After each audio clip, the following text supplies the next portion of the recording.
Welcome back to the Dershow. A lot has happened since the last time we spoke on Wednesday. I want to make a personal comment. Just yesterday, a very close lawyer friend of mine died after a long bout of Alzheimer's. His name was Gerald Shargel. He had a wonderful obituary in today's New York Times. The interesting thing about Jerry Shargel, we did his first case together right out of law school. We did together. In fact, the law clerk on that case was none other than Justice Alito.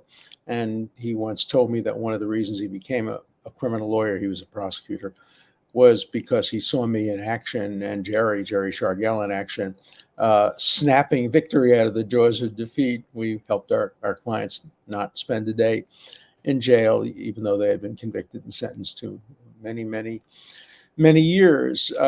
Jerry Shargel is one of the last of the criminal law breed who will represent anybody. I mean, in the obituary, it talked about how proud he was to represent John Gotti and members of the mafia and corrupt politicians. I don't myself brag about representing bad guys, but I do it. In fact, Jerry's death led me to think that I would put up a contribution every year to have an award, maybe in Jerry's name. I would call it the John Adams Award for the lawyer who took on the most despised and hated client. I'd probably win it for my Trump defense one year, but that was only several years ago. Every year there'd be a different winner. And because we're losing the tradition of John Adams and Daniel Webster and Abraham Lincoln and Thurgood Marshall and so many other people who over the years have put their reputations and their fortunes at stake by representing the most despised people in the world. As H.L. Mencken once said, you have to defend the SOBs because the SOBs are the ones they come after first. They make bad laws on them and then they come after the rest of us. So we don't represent bad guys because we like bad guys. I hate bad guys. I hate criminals. I hate the mafia. I don't like most of the people I've represented. But like a doctor in the emergency ward, you take the most heinous cases. You take the most unpopular cases. Great doctors are the ones who go into the emergency ward when they know people have communicable diseases like COVID. And now monkeypox and others. My grandson just finished a rotation for his medical internship in infectious diseases. That's what doctors do. And that's what great lawyers like Jerry Shargel do. So I want to dedicate this program to my dear friend, Jerry Shargel, who had a very tragic ending, the Alzheimer's, and then his death. So, normally I read emails at the end of the show. Today I'm devoting the entire show to an email I got over the weekend. I think it's a valid email. I've done everything I can to check it. I wrote to the person and got details and checked it out as much as I could, but I can't obviously vouch for its authenticity. But without regard to that, it's really worth reading and discussing. So I'm going to read you an excerpt from the email. I would like to mention to you something that I've never experienced in my entire life. I was reading your book yesterday on the beach, and the book he was reading was this one, The Case for Liberalism in an Age of Extremism, or Why I Left the Left But Can't Join the Right. It was, an attempt to make the case for why genuine liberalism, not radicalism, not the extreme left, but genuine liberalism and genuine conservatism are basically the centrist essence of America. In any event, he was reading the book yesterday at the beach when some guys who I was playing beach volleyball with asked me about the book that I was reading. So I showed them the book. They then asked me why I chose this book. And so I told them that I had a great deal of respect for the author. The next thing that happened came as a total shock to me. Without warning, I was slugged and punched in the face. I asked why that was called for, and I was told that's because my political views and mine differ. I told him that I get it, that our views points differ, but why can't we at least be civil about it? With that, he laughed, shoved me once again into the sand, and kicked sand all over me. My question to you, he continues, is why people can have political differences, respect each other's points of view, and just be civil about it. Honest to goodness, this is the first time I've ever experienced such an incident, and I would appreciate if you can tell me what I did to deserve this, because honestly, I just don't get it. I was taught by my stepmom always to be respectful of others, even though I might not agree with the other person. I thought that I was being myself and honest. I don't know, Mr. Dershowitz. I don't get it. I don't get why I got this kind of treatment. So I wrote him back, trying to get details about everything, what happened. Did he get the name of the person? He responded, I had myself looked after at some local hospital. Once I was cleared to go, I went to the library, to a library of and continued to read your book. I wanted to avoid contact with anybody. I guess he means he went to the reading room of the library to read it so nobody would interfere with him. To be honest with you, I felt that if I were in a public place, the odds were that I'd be okay and enjoy reading your book. How I really feel is violated because I never dreamed of this happening, and now I'm being censored for something I may not read or think. And then he told me where he was from. Actually, I'm from Canada. I'm on holidays in Burlington, Vermont. What I do is represent. By the way, I checked. My first instinct was Burlington, Vermont.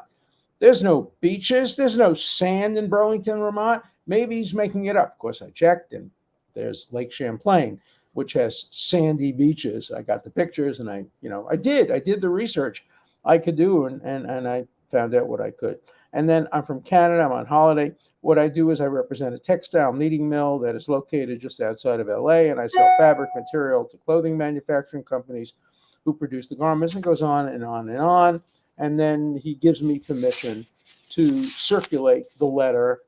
Please share this with others, Mr. Dershowitz. The physical wounds I'll get over, but I don't get it. How could society allow this to happen? That's the lowest I've ever seen anyone do. He says where the encounter occurred was at a beach in Vermont, very nice and scenic here as well as quiet, or so I thought. So, that's the letter. And what does it tell us? We're becoming so intolerant a country. Again, I never make comparisons to Nazi Germany or rarely to Stalinist Russia or Mussolini's Italy, but that's what was going on.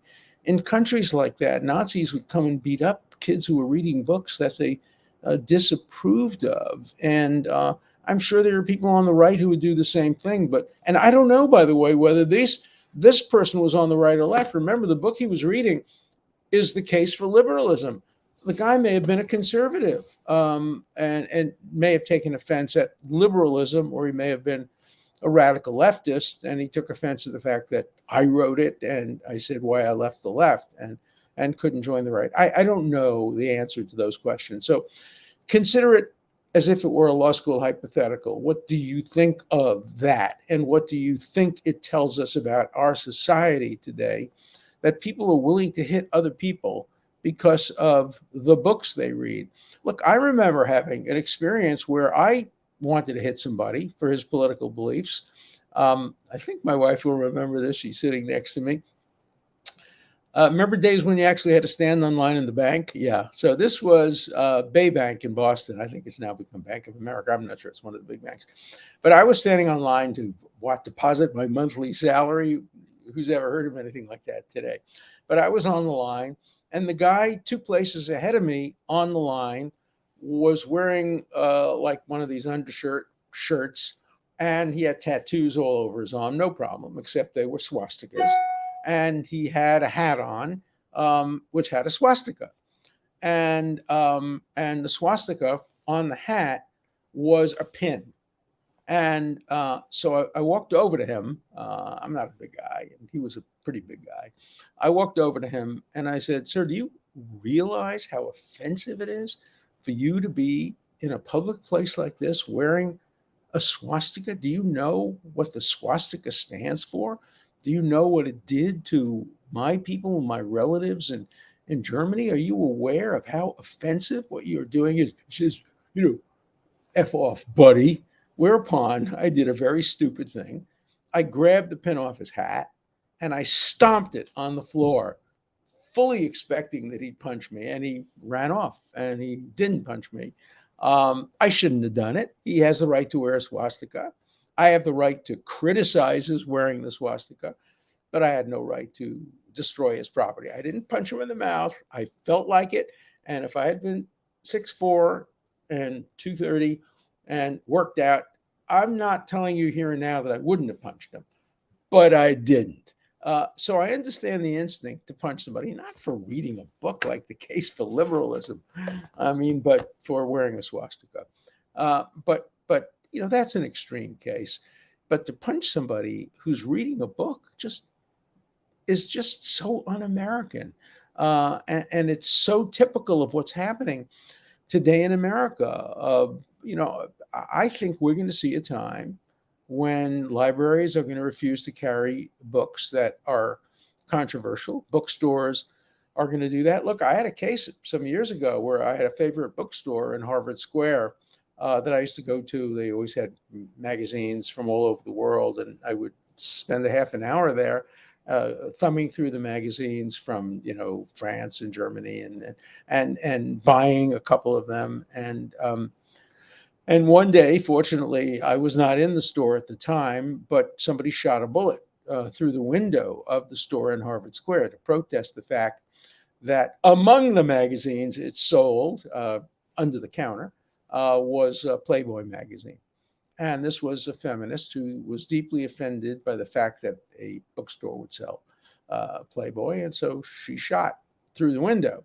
And the bookstore stopped selling Playboy as the result. They didn't want bullets being shot at them. But what if the next time somebody shoots at the store because it sells Marx or Lenin or the Bible or the biography of Theodor Herzl or the biography of Yasser Arafat? Do we really want to live in a society where our libraries only carry books on one side, or where they don't carry controversial books? Cancel culture is bad enough. And as I wrote in the introduction to my newest book, The Price of Principle, the reason I write books is because you can't cancel a book unless you burn it or censor it or destroy it. Books will endure. I might not endure, but this book will be in some libraries, probably not the Chilmark Library, but some libraries, Library of Congress and other places, and 200 or 300 years from now, people can read what I wrote if they choose to. When I was first a law clerk on the Supreme Court, I had a special outfit that I would wear on the days that I went to the Library of Congress, because I was doing research on the history of capital punishment for Justice Goldberg. And I would be reading books from the 18th and 17th century, and they all were falling apart, and little pieces of leather would fall on me, and it would be dusty and everything, and I'd have to clean up all my clothes. So I had always made sure not to wear nice clothing when I went to the library. But I could read books that were 200-300 years old. Today, you can get them online. So I don't think censorship is ever going to succeed. But what is the mindset that allows and encourages censorship? Today, people on the right don't want people on the left to read books on the left. People on the left don't want people to read books on the right. I get the mail all the time. Today, I got a bunch of letters about that. Yeah, we understand you represent people.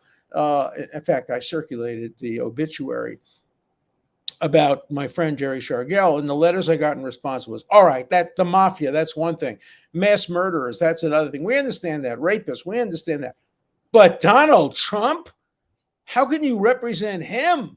I mean, it's just unbelievable. And then on the other side, people would say, if I ever defended Joe Biden, as I did defend Bill Clinton, how could you represent people like that? Well, if you couldn't represent people that any other person didn't like, nobody would get representation. Oh, yeah, you get a few people. You get my client, Anatoly Sharansky, great hero of international human rights. Nobody ever criticized me for representing him, except, of course, the communists in the Soviet Union. but no rational person would criticize me for representing him. And I've had a few other clients like that too. Everybody likes that you represented them. For example, now there's this terrible, terrible case of a doctor who's being investigated for doing an abortion on a 10-year-old little girl who was raped and was pregnant. And they're thinking they won't prosecute him in the end. And if they prosecute him, by the way, I'm not going to take the case. You know why I'm not going to take the case? It's too easy. It's too easy. Anybody could win that case. And every lawyer in the world is going to want to take that case. I don't take cases that other people could just as easily take. If I were a doctor, I wouldn't be dealing with ingrown toenails. I would want to be a heart surgeon or want to take on the hardest cases. So although I'm enormously sympathetic, and I could get a lot of points among my friends if I represented this doc, I'm not going to do it. It's too easy, and too many people will do it. I would defend, if I were asked, Officer Potter, the woman who was the police officer who pulled a taser instead of pulled a real gun instead of a taser, and by complete accident shot and killed somebody. She shouldn't have spent the day in jail. She shouldn't have been convicted. She shouldn't have been prosecuted. She should have had to go and take, remedial lessons and how to make sure you pick the wrong gun. You don't pick the wrong gun.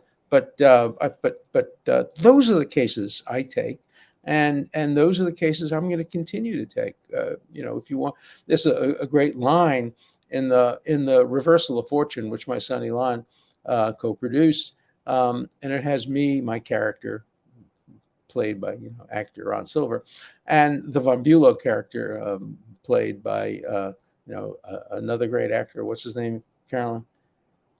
The actor who played Klaus von Bülow?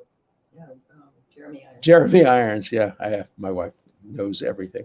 So, and we're sitting, the characters are sitting, and at one point, von Bülow says to the Dershowitz character, "Everybody hates me."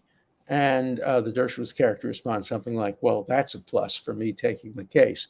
And it is, when I took the von Bülow case, everybody said, you can't win and you shouldn't win. And he attempted to murder his wife and all that. And then, of course, we proved there was no crime.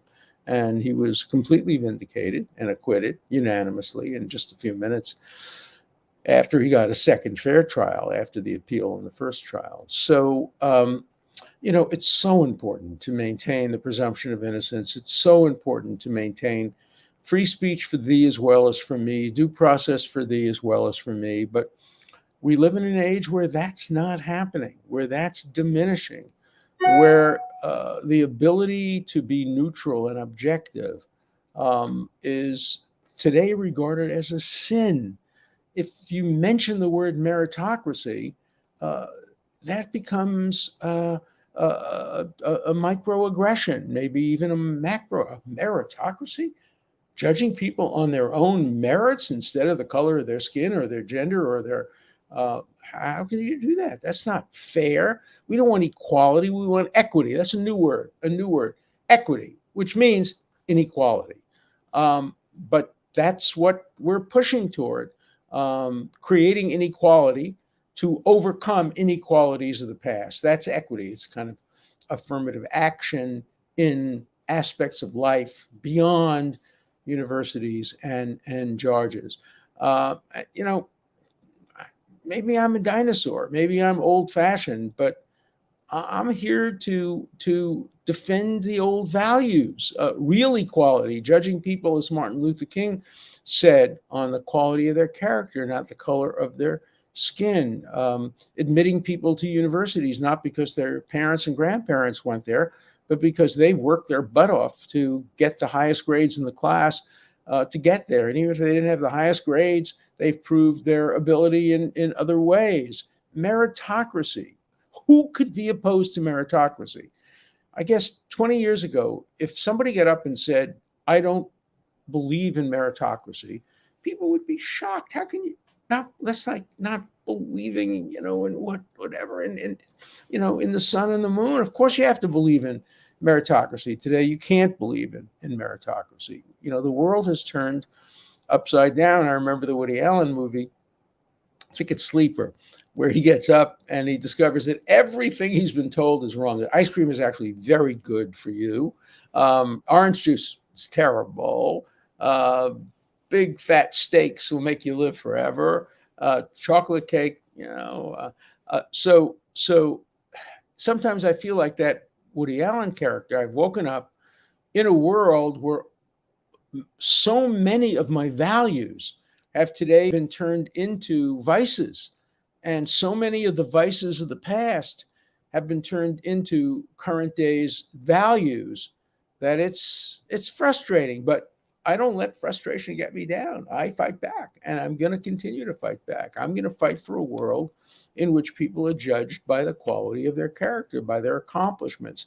I'm going to try to live in a world where everybody who's accused of a crime or criminal like behavior has an opportunity to defend themselves, to confront witnesses. I'm going to try to live in a world where the January 6th committee is looked upon the way McCarthyism is now looked upon, as the paradigm of unfairness. Their goals are good. I agree with the goals of the January 6th committee. We have to make sure we never get a repeat of that terrible day, but the means that have been used, one-sided presentations of triple hearsay, and accepting that as the truth without an opportunity to cross-examine or present other evidence, that to me is the paradigm of the road to hell is paved with good intentions. And we're sliding down this road to hell.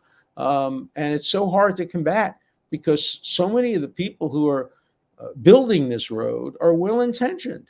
They want to end poverty. They want to end discrimination. They want to end climate problems. Yeah, I'm with them on these things, but I want to see all that done through the proper means in a democracy, and we're just not seeing that. So I'm interested in your reaction, because I think although today the fault is largely on the hard left, the fault's been on the right as well as the left, and it's been by Republicans as well as Democrats. Today it seems one-sided, but if you have a long enough view of history, and being nearly 84 years old, I can't say I've seen it all, but I've seen a lot of it.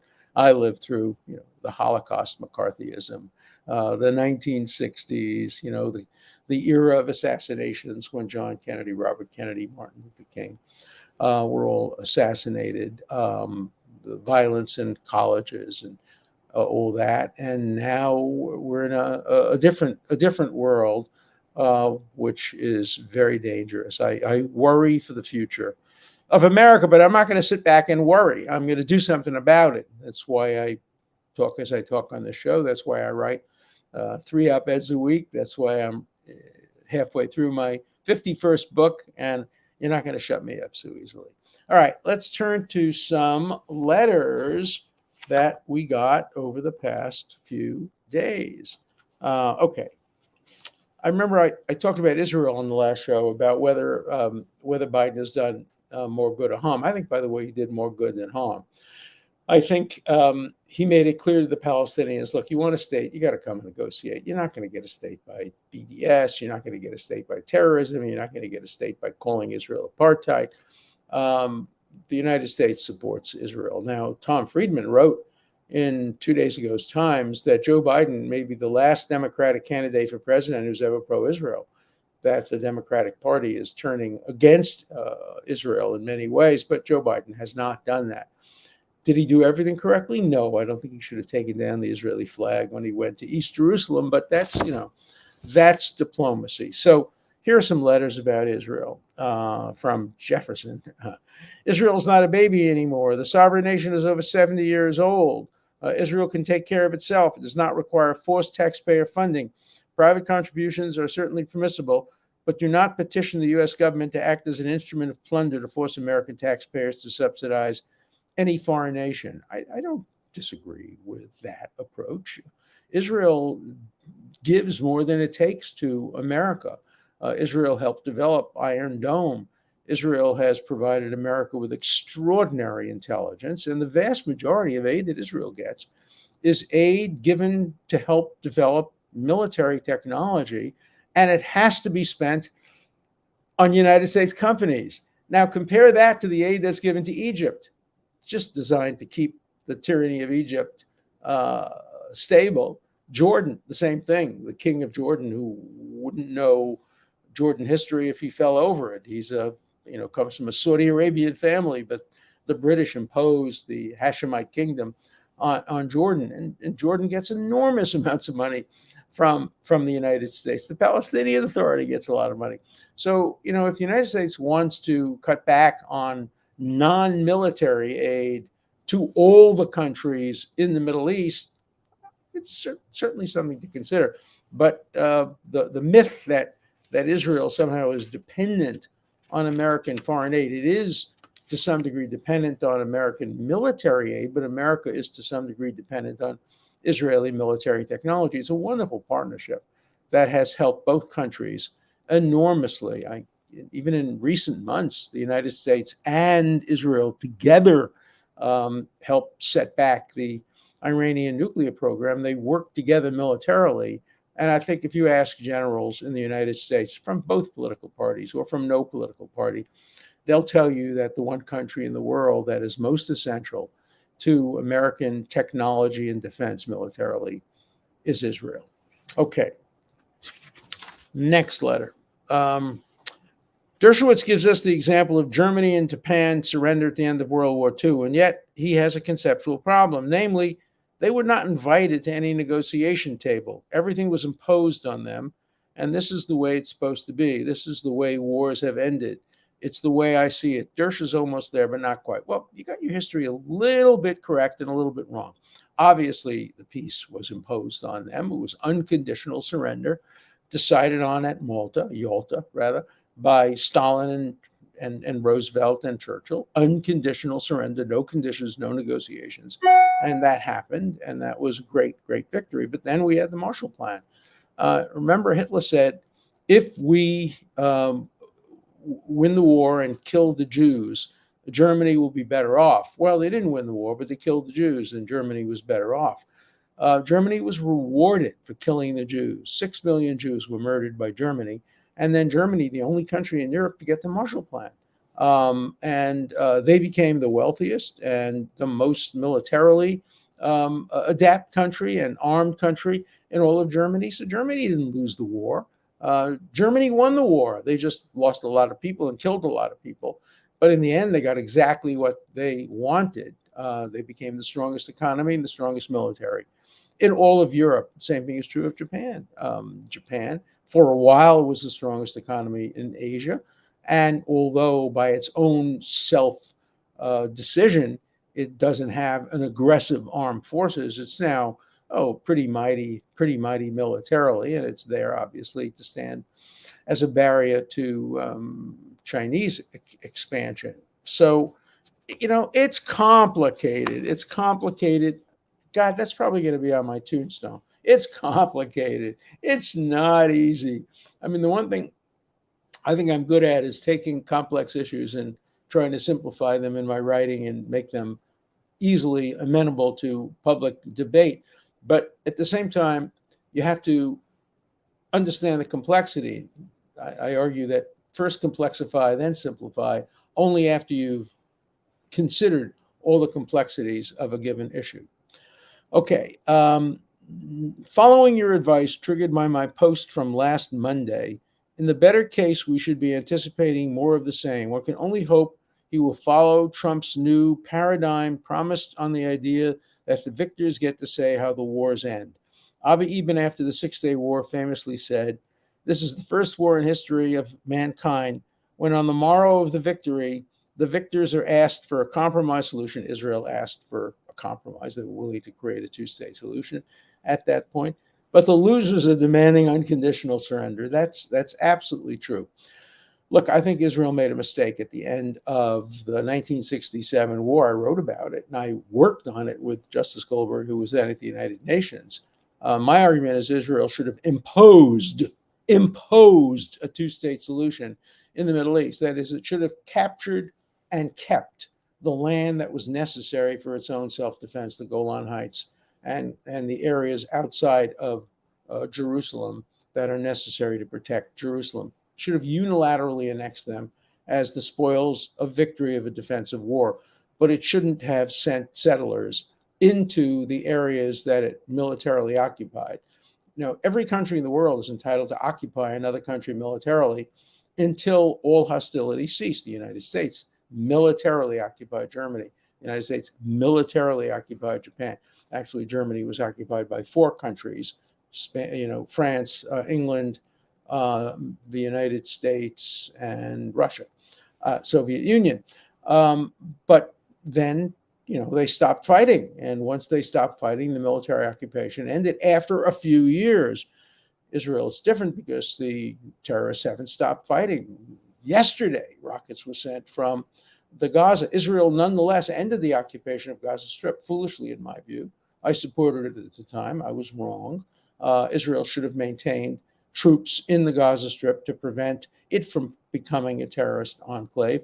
Enemies of Israel call it an outdoor prison. It's not. I've been to Gaza, and I've seen photographs of it, and I've spoken to people who have been there. It's a beautiful part of the world. It has beaches, and it could have been Singapore on the Mediterranean if Hamas hadn't taken it over and turned it into a battleship, a terrorist enclave.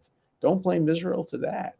That's the fault completely of Hamas and Palestinian leadership and the Palestinian people who voted for Hamas, even though Hamas took over the Gaza Strip involuntarily in a coup. If there were a vote today, probably on the West Bank, there's a good chance Hamas would emerge victorious, even though they don't recognize Israel, call for its complete destruction, call for every Jew to either be murdered or expelled from what they regard as their holy Muslim land. So, if you're surrounded like that, it's not like the United States and Germany, the United States and Japan. Well, those are my views. I'm interested in your views. So please write me, text me, go to the place where you can put comments, and looking forward to reading some of your comments tomorrow on The Dershow.